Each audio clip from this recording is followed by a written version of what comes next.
Bonjour et bienvenue dans votre résumé de l'actualité de la semaine en français, Weekly News in French, le podcast conçu spécialement pour les apprenants intermédiaires et avancés.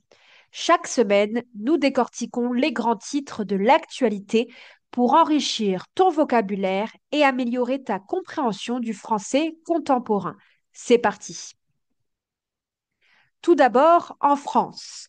Cette semaine, la France a vu des changements politiques majeurs avec la nomination de Sébastien Lecornu comme nouveau Premier ministre, succédant à François Bayrou, démissionnaire suite au rejet d'un vote de confiance en relation avec le budget de l'année 2026.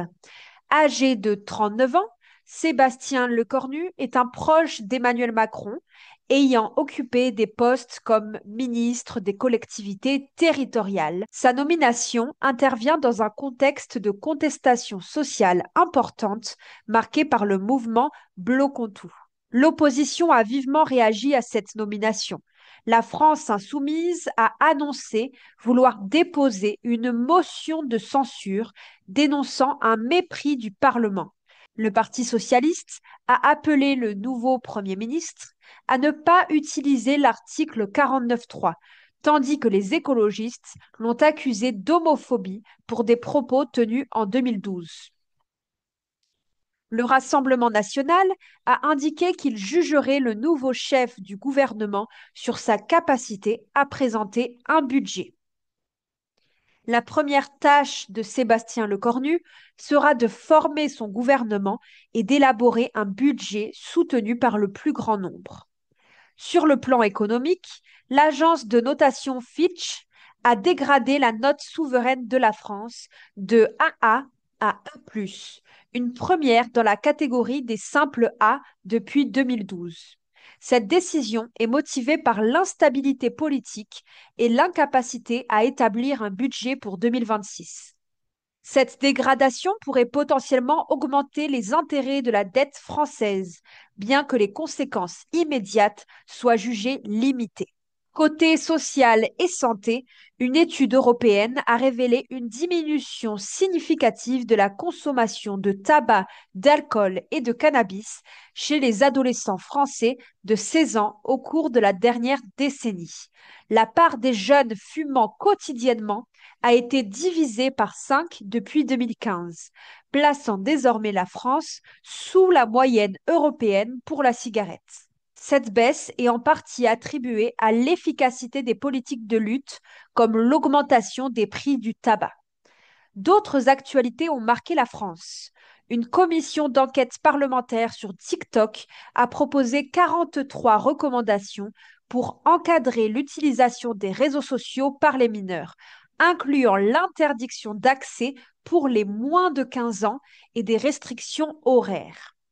La justice a annoncé que 2 têtes de cochons découvertes devant des mosquées en Île-de-France avaient été déposées par des étrangers ayant quitté le territoire dans le but de provoquer le trouble. La France s'est fixé l'objectif de réduire de 70% d'ici février 2028 les rejets de polluants éternels, PIFAC, avec une ambition d'arrêt total d'ici février 2030. En Europe, les tensions avec la Russie persistent. La Pologne a signalé l'intrusion d'une vingtaine de drones présumés russes dans son espace aérien, une violation considérée comme la plus grave pour l'espace aérien de l'OTAN depuis 2022. En réaction, la Pologne a demandé l'activation de l'article 4 du traité de l'OTAN et la France a envoyé 3 avions de chasse Rafale pour renforcer la protection. La Roumanie a également signalé une violation similaire de son espace aérien par un drone russe. Aussi, une innovation intéressante vient d'Albanie qui a nommé une ministre générée par intelligence artificielle chargée des marchés publics. L'objectif est de lutter à 100% contre la corruption et d'assurer une transparence totale, un critère essentiel pour l'adhésion du pays à l'Union européenne. Enfin, abordons l'international. À l'international, aux États-Unis, l'assassinat de Charlie Kirk, un influenceur politique conservateur de 31 ans proche de Donald Trump, a secoué le pays et ravivé les vives tensions politiques. Un suspect, Tyler Robinson, 22 ans, a été arrêté.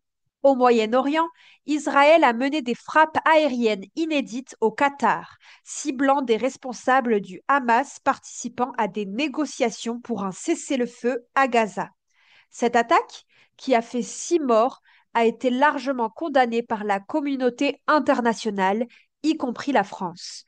L'Assemblée générale de l'ONU a également adopté une résolution en faveur d'un futur État palestinien excluant le Hamas. Au Népal, un soulèvement populaire mené par la jeunesse a conduit à la démission du gouvernement et à la nomination de Sushila Karki, la première femme première ministre du pays.